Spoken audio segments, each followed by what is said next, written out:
ಗೆಳೆಯರೇ, ನಮಸ್ಕಾರ. ಇಂದಿನ ಒಂದು ವಿಶೇಷ ಕಾರ್ಯಕ್ರಮಕ್ಕೆ ನಿಮಗೆ ಸ್ವಾಗತ ಮತ್ತು ಸುಸ್ವಾಗತ.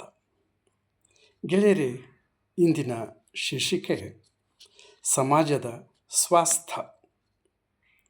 ಇದರ ಅರ್ಥ ಸಮಾಜದ ಆರೋಗ್ಯ, ಸೋಷಿಯಲ್ ಹೆಲ್ತ್ ಮತ್ತು ಸಾಮಾಜಿಕ ಒಂದು ಆರೋಗ್ಯ, ಸಮಾಜದ ಆರೋಗ್ಯ.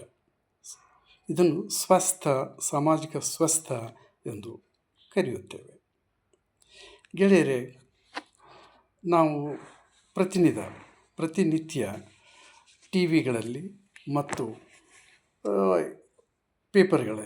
ನ್ಯೂಸ್ ಪೇಪರ್ಗಳಲ್ಲಿ ಪತ್ರಿಕೆಗಳಲ್ಲಿ ನೋಡಿದಾಗ ನಮಗೆ ಬಹಳಷ್ಟು ತಲ್ಲಣಕಾರಿಯಾದಂತಹ ಘಟನೆಗಳು ನಮಗೆ ಕಂಡುಬರ್ತವೆ.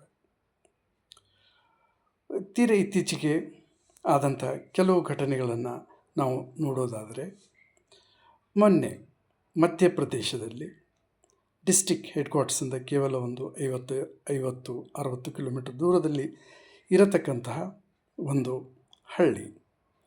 ಆ ಹಳ್ಳಿಯಲ್ಲಿ ಒಬ್ಬ ಮಹಿಳೆ, 90 ವರ್ಷದ ಮಹಿಳೆ, ವೃದ್ಧರು, ಒಂಟಿಯಾಗಿ ಅವರ ಮನೆಯಲ್ಲಿ ಇದ್ದರು.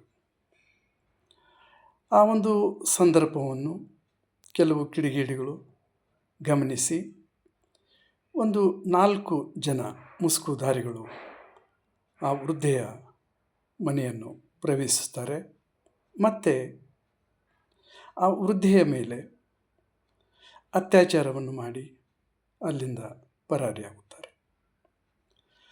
ಆ ವೃದ್ಧರು, ಹೆಣ್ಣುಮಗಳು, ಸುತ್ತಮುತ್ತಲಿನ ಇರತಕ್ಕಂಥವರ ಒಂದು ಸಹಾಯದಿಂದ ಪೊಲೀಸ್ ಸ್ಟೇಷನ್ಗೆ ಹೋಗಿ ಅಲ್ಲಿ ಒಂದು ಕಂಪ್ಲೇಂಟನ್ನು ಕೊಡ್ತಾರೆ ಮತ್ತು ಅವರನ್ನು ಚಿಕಿತ್ಸೆಗಾಗಿ ಹಾಸ್ಪಿಟಲ್ಗೆ ಅಡ್ಮಿಟ್ ಮಾಡ್ತಾರೆ. ಈ ಒಂದು ವಿಚಾರವನ್ನು ಪೊಲೀಸರು ಕೈಗೆತ್ತಿಕೊಂಡು ಎಲ್ಲಿಯೂ ಸಿಗದೇ ಇದ್ದಂಥ ಒಂದು ಅಪರಾಧಿಗಳು ಸಿಗದೇ ಇದ್ದಂಥ ಒಂದು ಸಂದರ್ಭದಲ್ಲಿ ಒಂದು SITಯನ್ನು ರಚನೆ ಮಾಡಿ ಅವರ ಹುಡುಕಾಟಕ್ಕಾಗಿ ಮತ್ತು ಇದರ ಮೇಲೆ ಒಂದು ಕ್ರಮ ಕೈಗೊಳ್ಳಲು ಪ್ರಯತ್ನಿಸುತ್ತಿದ್ದಾರೆ.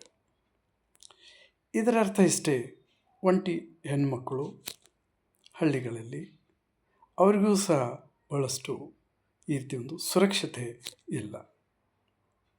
ಇನ್ನೂ ಒಂದು ಘಟನೆ, ಇದು ರಾಜಸ್ಥಾನದಲ್ಲಿ ನಡೆದಂಥದ್ದು. ಇಟ್ಟಿಗೆ ಭಟ್ಟಿಯಲ್ಲಿ ಕಾರ್ಮಿಕರಾಗಿ ಕೆಲಸಗಳನ್ನು ಮಾಡಲಿಕ್ಕೆ ದೂರದ ಹಳ್ಳಿಯ ಪ್ರದೇಶಗಳಿಂದ ಜನರನ್ನು ಕರ್ಕೊಂಡು ಬರ್ತಾರೆ. ಅವರಿಗೆ ಸರಿಯಾದ ನಿಗದಿತ ಈ ವೇಜಸ್, ಕೂಲಿಗಳನ್ನು ಸರಿಯಾಗಿ ಕೊಡೋದಿಲ್ಲ. ಅವರು ಒಂದು ರೀತಿಯ ಜೀತದಾಳನ್ನಾಗಿ ಅವರನ್ನು ಉಪಯೋಗಿಸ್ತಿರ್ತಾರೆ. ಅವರಿಗೆ ಬೆಳಗ್ಗೆಯಿಂದ ಸಾಯಂಕಾಲದವರೆಗೆ ಸತತವಾಗಿ ಕೆಲಸಗಳನ್ನು ಕೊಟ್ಟು ಕೇವಲ ಒಂದು ಊಟದ ವ್ಯವಸ್ಥೆಯನ್ನು ಮಾಡ್ತಾರೆ ಮತ್ತು ಇರಲಿಕ್ಕೂ ಸರಿಯಾದ ಒಂದು ವ್ಯವಸ್ಥೆಗಳು ಕೂಡ ಇರೋದಿಲ್ಲ. ಒಂದು ಘಟನೆ ಅಲ್ಲಿ ನಡೆದಂಥದ್ದು. ಇವರು ಗಂಡ ಮತ್ತು ಹೆಂಡತಿ ಇಬ್ಬರು ಕೆಲಸಕ್ಕೆ ಸೇರ್ತಾರೆ. ಕೆಲ ದಿನಗಳ ನಂತರ ಆ ಒಂದು ಹೆಂಡತಿ ಗರ್ಭಿಣಿ ಆಗ್ತಾಳೆ. ಒಂದು ಮಗುವಿಗೆ ಜನ್ಮವನ್ನು ಕೊಡ್ತಾರೆ. ಆ ಮಗು ಹುಷಾರು ತಪ್ಪಿ ಹಾಸ್ಪಿಟ್ಲಿಗೆ ಕರ್ಕೊಂಡು ಹೋಗಬೇಕಾಗ್ತದೆ ಟ್ರೀಟ್ಮೆಂಟ್ಗೆ. ಆದರೆ ಈ ಭಟ್ಟಿಯನ್ನು ನಡೆಸ್ತಕ್ಕಂತಹ ಮಾಲೀಕ ಅವರಿಗೆ ಹಾಸ್ಪಿಟ್ಲಿಗೆ ಹೋಗಲಿಕ್ಕೆ ಅವಕಾಶ ಕೊಡೋದಿಲ್ಲ. ಯಾಕೆ? ಅವರು ಓಡಿ ಹೋಗ್ಬೋದು ಅಂತಕ್ಕಂಥ ಒಂದೇ ಒಂದು ಕಾರಣದಿಂದ ಅವರಿಗೆ ಹಾಸ್ಪಿಟಲ್ಗೆ ಹೋಗಲಿಕ್ಕೆ ಅವಕಾಶ ಕೊಡೋದಿಲ್ಲ. ಮಗು ನ್ಯುಮೋನಿಯಾ ರೋಗದಿಂದ ಮೃತ್ಯು ಹೊಂದುತ್ತದೆ, ತೀರ್ಕೊಂಡು ಬಿಡ್ತದೆ ಮಗು. ಇನ್ನು ಮಗುವನ್ನು ಅವರು ಊರಿಗೆ ಕರ್ಕೊಂಡು ಒಯ್ದು ಅಲ್ಲಿ ಒಂದು ಅಂತ್ಯ ಸಂಸ್ಕಾರಗಳನ್ನು ಮಾಡೋಣ ಎಂದು ಇವರು ಕೇಳಿದಾಗ ಅದಕ್ಕೂ ಕೂಡ ಅವಕಾಶವನ್ನು ಕೊಡದೆ ಆ ಮಗುವನ್ನು ಅವರ ಭಟ್ಟಿಯ ಪಕ್ಕದಲ್ಲೇ ಇರತಕ್ಕಂಥ ಒಂದು ಜಾಗದಲ್ಲಿ ಅದನ್ನು ಹೂತು ಹಾಕ್ತಾರೆ. ಈ ರೀತಿಯ ಅಮಾನವೀಯ ಘಟನೆಗಳು ಮರುಕಳಿಸಿಕೊಡೋದು ಆಗಕೂಡದು. ಇನ್ನೂ ಒಂದು ಇತ್ತೀಚೆಗೆ ನಡೆದಂಥ ಒಂದು ಬಳ್ಳಾರಿಯಲ್ಲಿ ನಡೆದಂಥ, ನಮ್ಮ ಕರ್ನಾಟಕದಲ್ಲಿ ನಡೆದಂಥ ಒಂದು ಘಟನೆ. ಇದೊಂದು ಹಾಸ್ಟೆಲ್ನಲ್ಲಿ ನಡೆದಂಥ ಒಂದು ಘಟನೆ. ಯಾವುದೋ ಒಂದು ಕಲಹ, ಫ್ರೆಂಡ್ಸ್ ಮಧ್ಯದಲ್ಲಿ ಬಂದಂಥ ಈ ಒಂದು ಕಲಹದಿಂದಾಗಿ ಆ ಕಲಹ ಎಲ್ಲ ಮಕ್ಕಳು ಊಟವನ್ನು ಮಾಡಿ ಮಲ್ಕೊಂಡಿರ್ತಾರೆ. ಆ ಸಂದರ್ಭದಲ್ಲಿ ಒಬ್ಬ 9ನೇ ಕ್ಲಾಸಿನ ಒಬ್ಬ ವಿದ್ಯಾರ್ಥಿ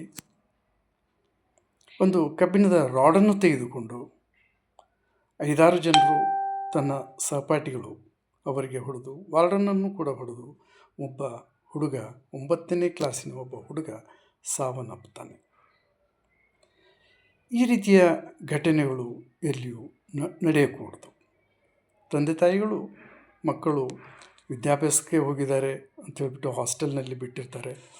ಅಂಥ ಸಂದರ್ಭದಲ್ಲಿ ಈಗ ಪ್ರಾಣವನ್ನೇ ಕಳ್ಕೊಂಡಂತಹ ಪಾಪ ಆ ಒಬ್ಬ ಹುಡುಗ, ಒಬ್ಬನ ಪ್ರಾಣ ಅಂತೂ ಹೋಯಿತು. ಉಳಿದ ಹುಡುಗರು ಬಹಳಷ್ಟು ಗಾಯಗಳಾಗಿ ಅವರನ್ನು ಹಾಸ್ಪಿಟಲ್ಗಳಲ್ಲಿ ಅಡ್ಮಿಟ್ ಮಾಡಿದ್ದಾರೆ. ಗೆಳೆಯರೇ, ಈ ರೀತಿಯ ಘಟನೆಗಳು ಬಹಳಷ್ಟು ವಿವಿಧ ಪ್ರದೇಶಗಳಲ್ಲಿ ನಡೀತಾ ಇರ್ತದೆ. ಇವು ಎಲ್ಲವನ್ನು ನಾವು ಸೂಕ್ಷ್ಮವಾಗಿ ಅವಲೋಕನ ಮಾಡಿದಂಥ ಒಂದು ಸಂದರ್ಭದಲ್ಲಿ ಸಮಾಜ ಎತ್ತ ಸಾಗುತ್ತದೆ. ಈ ರೀತಿಯ ಕೆಲವು ಘಟನೆಗಳು ಸಮಾಜದ ನೈತಿಕ ಅಂಧಪತನವನ್ನು ಅವು ಎದ್ದು ತೋರಿಸ್ತವೆ. ಇಲ್ಲಿ ಮಾನವ ಸಮಾಜವನ್ನು ತಲ್ಲಣಗೊಳಿಸ್ತಕ್ಕಂಥ ಈ ಒಂದು ಸೂಕ್ಷ್ಮಗಳು ಇವುದಲ್ಲಿ ಅಡಗಿವೆ. ಸಮಾಜ ಯಾವಾಗಲೂ ಆರೋಗ್ಯಪೂರ್ಣವಾಗಿರಬೇಕು. ಯಾವುದೇ ರೀತಿಯ ಸಮಸ್ಯೆಗಳು ಸಮಾಜಗಳಲ್ಲಿ ಇರಕೂಡದು. ಆಮೇಲೆ ಈ ರೀತಿಯ ಒಂದು ದ್ವೇಷಗಳಾಗಲಿ, ತಾರತಮ್ಯತೆಗಳಾಗಲಿ ಯುವ ಪೀಳಿಗೆಯಲ್ಲಿ ಹೆಚ್ಚಾಗುತ್ತಿರುವುದರಿಂದ ಮತ್ತು ಹಿಂಸಾತ್ಮಕ ಮನೋಭಾವ ಈ ಮಕ್ಕಳಲ್ಲಿ ಕಾಲೇಜ್ಗಳಿಗೆ, ಹಾಸ್ಟೆಲ್ಗಳಲ್ಲಿ ಅಧ್ಯಯನ ಮಾಡಲಿಕ್ಕೆ ಸೇರಿರ್ತಾರೆ. ಆದರೆ ಆ ಒಂದು ಮಕ್ಕಳಲ್ಲಿ ಒಂದು ಪ್ರೀತಿ, ವಾತ್ಸಲ್ಯದಂತಹ ವಿಚಾರಗಳೇ ಅವರ ಮನಸ್ಸಿನಲ್ಲಿ ಇರಬೇಕೇ ವಿನಃ ಅದರ ಬದಲು ಹಿಂಸಾತ್ಮಕವಾದಂಥ ಒಂದು ಮನೋಭಾವ ಪ್ರಧಾನವಾಗಿ ಈಗ ಮಕ್ಕಳಲ್ಲಿ ಎದ್ದು ಕಾಣುತ್ತಿದೆ. ಆದ್ದರಿಂದ ಇವು ಒಂದು ರೀತಿಯ ಸಾಮಾಜಿಕ, ಪ್ರಧಾನವಾಗಿ ಹೇಳಬೇಕು ಅಂತಂದರೆ ಇಲ್ಲಿ ಸಾಮಾಜಿಕ ವ್ಯಾಧಿಯ ಲಕ್ಷಣಗಳು ಈ ಎಲ್ಲ ಘಟನೆಗಳನ್ನು ನಾವು ಅವಲೋಕನ ಮಾಡಿದಾಗ ಅವು ಸಮಾಜದಲ್ಲಿ ಇರ್ತಕ್ಕಂಥ ಈ ಒಂದು ಘಟನೆಗಳು ಎದ್ದು ಕಾಣುತ್ತವೆ. ಈ ರೀತಿಯ ಘಟನೆಗಳು ಇರೋದರಿಂದ ಈ ಘಟನೆಗಳನ್ನು ಸಮಾಜಶಾಸ್ತ್ರೀಯ ನೆಲೆಯಲ್ಲಿ, ಮನೋವೈಜ್ಞಾನಿಕ ಆಯಾಮದಲ್ಲಿ ಇಂಥ ಘಟನೆಗಳನ್ನು ನಾವು ವಿಶ್ಲೇಷಣೆ ಮಾಡಬೇಕಾಗಿದೆ. ಆ ಒಂದು ವಿಶ್ಲೇಷಣೆ ಮಾಡಿದಂಥ ಒಂದು ಸಂದರ್ಭದಲ್ಲಿ ಇದಕ್ಕೆ ಮುಖ್ಯವಾದ ಕಾರಣಗಳು ಏನು, ಏಕೆ, ಮತ್ತು ಈ ರೀತಿಯ ಘಟನೆಗಳನ್ನು ಯಾವ ರೀತಿಯಲ್ಲಿ ತಡೆಯಬಹುದು ಅಂತಕ್ಕಂಥ ವಿಚಾರವನ್ನು ಸರ್ಕಾರಗಳು ಕೂಡ ಇದರ ಬಗ್ಗೆ ಯೋಚನೆ ಮಾಡಬೇಕಾಗಿದೆ. ನಮ್ಮ ಸಮಾಜ ಎಲ್ಲಿಯೋ ಒಂದು ಕಡೆ ಖಂಡಿತವಾಗಿಯೂ ಇದು ಎಡುತ್ತಿದೆ. ಮಾನವೀಯ ಮೌಲ್ಯ ಮತ್ತು ಮಾನವೀಯ ಸ್ಪರ್ಶವನ್ನೇ ಇವು ಕಳೆದುಕೊಂಡಂತೆ ಕಾಣುತ್ತದೆ. ಭವಿಷ್ಯದಲ್ಲಿ ಸಾಮಾಜಿಕ ಅಂಧಪತನಕ್ಕೂ ಕೂಡ ಇವು ಕಾರಣವಾಗುತ್ತದೆ. ಆದರೆ ಸಮಾಜ ಇಂಥ ಘಟನೆಗಳಿಗೆ ಕುರುಡಾಗುವುದು ಸರಿಯಲ್ಲ.